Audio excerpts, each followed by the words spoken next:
Santa Fe. En Aire de Santa Fe Radio 91.1, los reportajes imprescindibles de la gran radio de Santa Fe.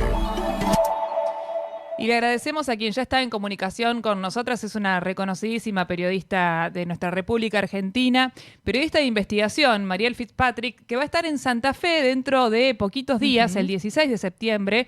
Se va a realizar una capacitación a cargo de FOPEA, claves y herramientas para la investigación periodística hoy. Primero la saludamos.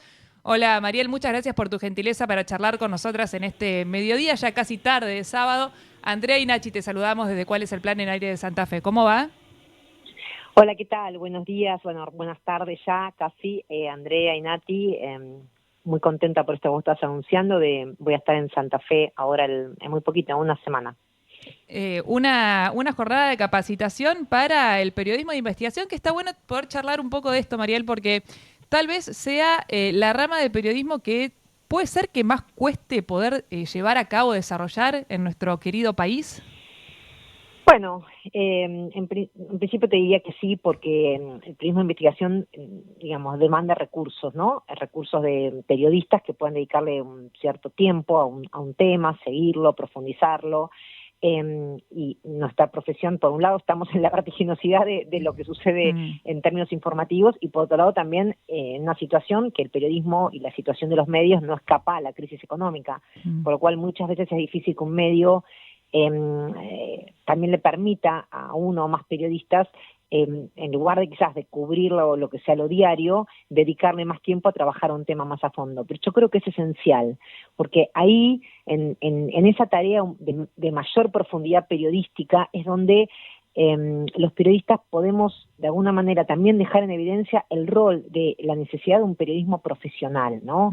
Particularmente en este tiempo en que todo pasa por las redes, y nosotros como periodistas podemos marcar la diferencia, ¿no? Una cosa son las redes y la información que circula en las redes, que en muchos casos hay fake news, o no tienen, el que lo postea no tiene por qué quizás chequearlo, y nosotros como periodistas estamos justamente chequeando la información, buscando contexto, viendo el lado B, ¿no? O sea, esa tarea, cuando digo periodismo de investigación, no estoy pensando en una investigación de 6 meses o un año, que puede ser, pero sino también en eso, poder dedicarle 1 o 2 semanas a un tema y poder abordarlo con profundidad y, bueno, con herramientas. La idea es dar herramientas que permitan también tener un mayor rigor periodístico. Qué difícil, Mariel, ¿no? De pensar en dedicarle días, semanas a un tema cuando los temas en Argentina cambian tan rápido, ¿no? Exactamente, es difícil, es verdad. Sí. Es difícil, y es difícil también que los directivos de los medios a veces lo entiendan, claro, ¿no? Como que si no sale una nota esta semana, bueno, a veces uno igual tratamos de amalgamar las dos cosas, yo misma, ¿no? O sea, yo también trabajo en radio, o sea, estamos un poco con la actualidad más caliente y trabajando un poco más a fondo sobre determinados temas. Lo cierto es que un periodismo más en profundidad o de investigación requiere tiempo, requiere recursos. Y bueno, por eso decía que a veces en este contexto es más difícil por la situación que atravesamos en todas las profesiones, pero en el periodismo también, ¿no? Hay más una restricción también menos periodistas en los medios, ha habido despidos, hay más precariedad, y eso conspira contra una buena calidad del periodismo. Sí, y en una actualidad también donde se menosprecia bastante también el trabajo periodístico, ¿no? Por parte, o se lo pone en duda, o se lo cuestiona, o se hacen notar que hay otras intenciones un poco más oscuras y no la búsqueda de la verdad. Digo puntualmente por el gobierno actual, por algunos comentarios que se han hecho, algunos preferencias hacia algunos colegas y menos hacia otros. No sé cuál es tu mirada al respecto. No, por eso me parece por eso destaco esta idea, ¿no? O sea, hay como, de hecho lo han dicho, el propio Milei lo ha dicho, ¿no? Como en esta sucesión de ataques que tiene hacia el periodismo en general, ¿no? Además generalizando. Ha dicho que, bueno, como que ya no tenemos el monopolio de la palabra, y en realidad no se trata de tener el monopolio de la palabra. Nosotros somos, digamos, un medio para que la ciudadanía también conozca cosas que claramente también el poder no quiere que se sepan todas, ¿no? No es cuestión de reproducir gacetillas o declaraciones oficiales. Y me parece que la diferencia, él dice, en el presidente y varios protagonistas de este gobierno, que al haber redes se democratiza la información y que ya prácticamente que el periodismo se puede prescindir. Claro.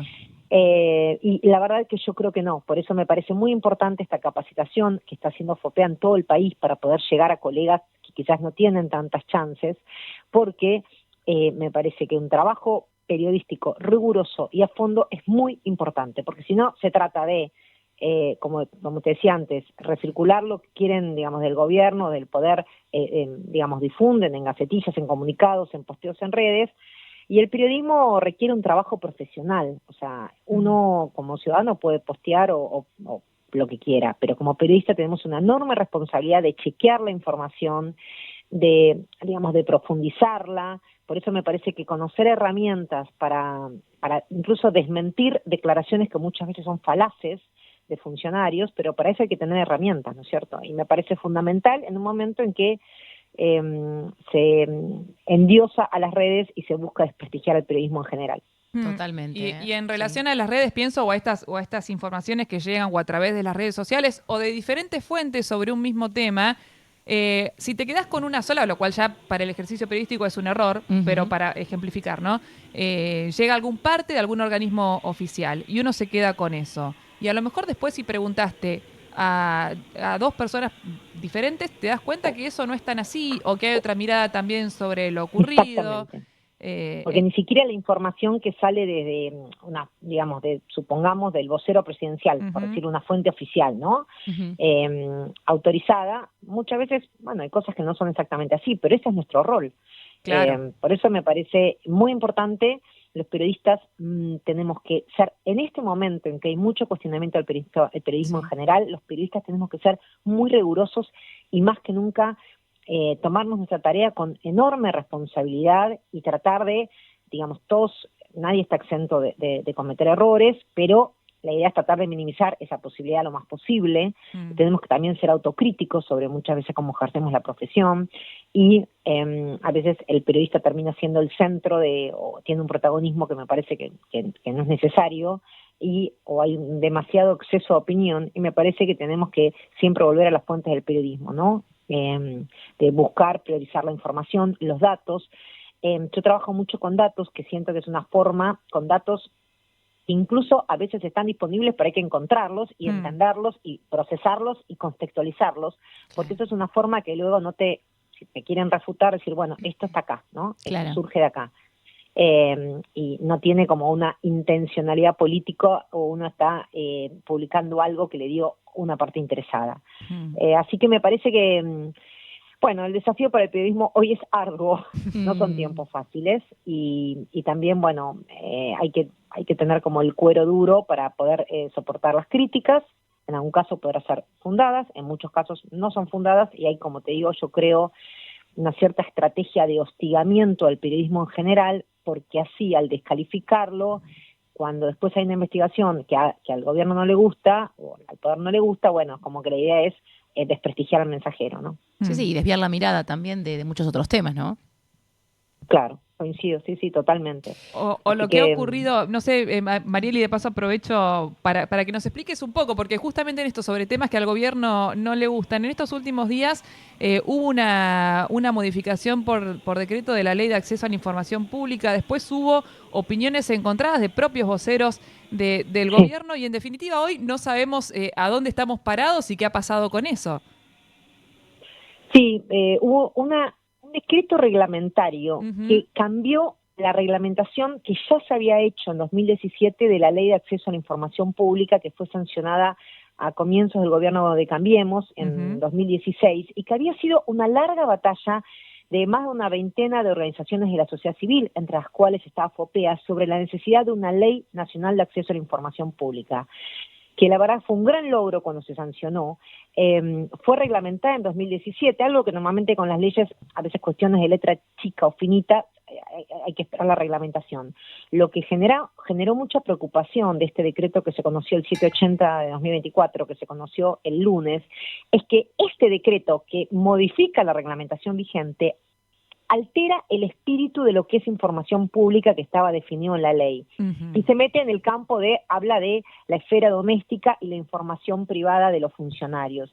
Y la esencia de la ley de acceso a la información es que la información es pública y que solo excepcionalmente en determinados casos digamos, podría mantener el secreto, pero para casos que afecten la seguridad interior, la defensa, o incluso en el caso de datos personales, la información desde el Estado se puede brindar con tachas, eso lo contempla el artículo 8 de la Ley de Excepciones, con tachas sobre datos personales que tienen que ver quizás, no sé, datos personales que pueden ir desde un documento, una cuenta bancaria, o sea, información que tiene un resguardo por la Ley de Datos Personales.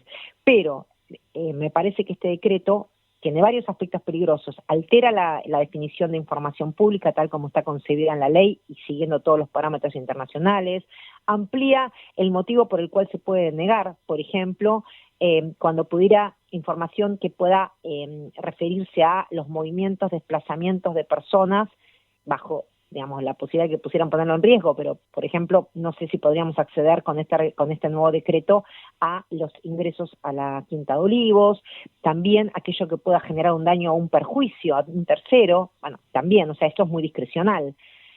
También hay algo que me parece preocupante y no quería dejar de mencionar, que el decreto habla de la violación de la buena fe y el abuso, el uso abusivo del pedido de acceso a la información. El acceso a la información pública es un derecho de toda la ciudadanía, que quizás los periodistas lo ejercemos más, pero justamente porque tenemos el deber de poder hacerle llegar a la sociedad la información. Pero es un derecho que garantiza otros derechos. Vos, para poder reclamar muchas veces otros derechos que tienen que ver con la salud o con asistencia social, vos necesitas saber cómo gasta el gobierno los recursos, cuáles son los criterios de aplicación de determinados planes, por ejemplo, y para eso necesitas contar con la información. Entonces, restringirla o ampliar los motivos por el cual un funcionario casi discrecionalmente puede determinar que es secreto es peligroso. Quizás a la gente le cuesta más entender la dimensión de esto, los periodistas solemos recurrir a la ley de acceso para pedir información que no está disponible, pero es muy importante porque hay muchas cosas que los ciudadanos deben poder conocer y que además tienen que ver con su vida cotidiana, desde recursos destinados a la salud, a la asistencia social, ¿no? Y para poder reclamarle a sus representados también sobre el uso transparente y ajustado a derecho de los recursos públicos. Queda a criterio entonces del gobierno de decidir qué información puede ser considerada como pública y publicarse o no. Restringe más la ley porque amplía los motivos por el cual un funcionario puede denegar la información. Claro.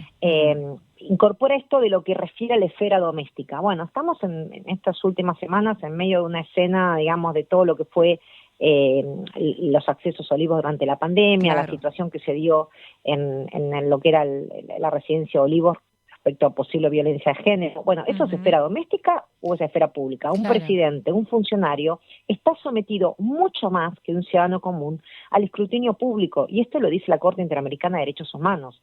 Un funcionario, de alguna manera, cede gran parte de su privacidad, porque bueno, a partir de ese momento que el funcionario está expuesto al escrutinio público, por lo cual me parece que este decreto es peligroso, porque amplía el margen de discrecionalidad sobre lo que un funcionario puede negar, los sujetos obligados que ante un pedido tienen que dar esa información. E insisto, la ley ya contemplaba excepciones, el secreto fiscal seguía contemplado en la ley, el secreto por seguridad interior o defensa estaba contemplado en la ley, tenía que ser debidamente justificado, pero bueno, también el tema de datos personales que podían ser tachados y eso no debía ser un motivo para denegarte la información. Entonces, me parece que es peligroso. Hubo una declaración en rechazo a este decreto de más de 70 organizaciones de la sociedad civil, entre las cuales estaba FOPEA, Poder Ciudadano, CIPEC, bueno, un montón. Y Francos, el otro día, en informe, el jefe de gabinete, en el informe ante la Cámara de Diputados, dijo que iban a evaluar ante los reclamos la posibilidad de modificar ese decreto. Pero después trascendió, y de hecho Adorni, el vocero presidencial, lo dijo públicamente, que esa es la posición del gobierno y que el decreto no se cambia. Así que me parece que ahí tenemos una bandera para estar ahí reclamando y estar alertas si en la práctica se aplica este decreto y hay una restricción al acceso a la información pública. Claro, hoy por hoy está modificado, después veremos si cuando efectivamente... Claro, hay que ver, ahora hay que empezar a hacer pedidos de accesos. Lo que pasa que preocupa, muchos sospechamos que esto tuvo que ver también con cuando hubo varios pedidos de acceso a la información referido a los perros del presidente que están en la residencia Olivos. Pero bueno, en la medida en que esos requerimientos tuvieran que ver con los recursos, digamos, quién paga el mantenimiento o la construcción de los caniles o el mantenimiento de los perros o lo que puedan requerir, ¿de dónde salen esos recursos? Me parece que es una pregunta válida. Claro, Hay otras sí. cuestiones que tienen más que ver con una esfera, se quiere sí, muy personal de los perros, que quizás, bueno, no tenía sentido, Claro. pero trascendió que Milei se irritó bastante con estos pedidos referidos a sus perros y muchos creemos que pudo haber sido un puntapié para darle para volcar esto a una letra de un decreto reglamentario. También hubo una investigación de Hugo Conamón sobre facturas truchas que él había provisto en su momento durante la campaña de Scioli, que sé que hubo irritación en el gobierno por esto. Me parece que en ese sentido lo que el gobierno no termina de entender es que la información en poder del Estado es por naturaleza pública. Claro. Que los ciudadanos tienen que poder acceder a ella porque es, digamos, temporariamente ellos son los custodios de la información y que la excepción es el secreto, Pero no la regla. aparte, Mariel, no puede ser, sea este gobierno, este presidente o cualquier otro, que cualquier situación que te genera incomodidad o molestia, por decreto modificás una ley. O sea, es un delirio. No, bueno, también hay un estatus jurídico, por eso digo, un Claro. decreto reglamentario, y esto no lo digo yo, lo han dicho expertos constitucionalistas y los propios legisladores, también lo plantearon varios en el recinto. Un decreto, como tiene un estatus inferior a una ley, no puede alterar el espíritu de la ley. Claro, Puede claro. ajustar determinadas cosas, Sí, sí. suponete, el tiempo en que te tienen que responder. Eso podría ser por un decreto reglamentario. Claro. Pero bueno, no algo que cambie el espíritu y Claro. empiece a hablar de información privada o ampliar los casos en los cuales se puede rechazar argumentando que tiene que permanecer secreta.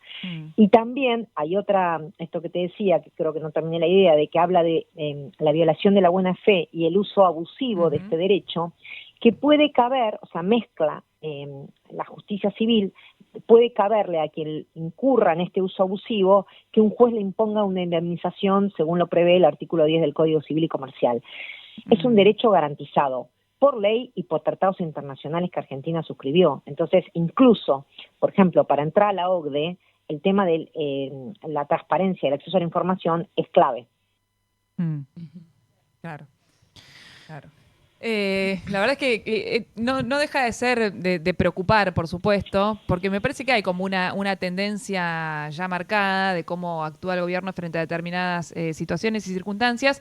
Va complicando cada vez más el trabajo y bueno, en este contexto es que llega a Santa Fe entonces esta capacitación, una capacitación de FOPEA para periodistas de investigación. Mariel, ¿esto es para volver al evento que se ha organizado destinado a periodistas o estudiantes también pueden asistir? Entiendo que también es para estudiantes de periodismo, sí. Buenísimo. Sí. Y es libre y gratuita, ¿no? Eso también Sí. es importante destacarlo. Sí, Lo que actividad pasa libre. es que hay que inscribirse previamente. Sí, actividad libre y gratuita el lunes 16 de septiembre a las 15, a las 3 de la tarde en el Cine Auditorio ATE, allí en San Luis 2854. Por supuesto, capacidad limitada, así que hay que anotarse, hay que inscribirse.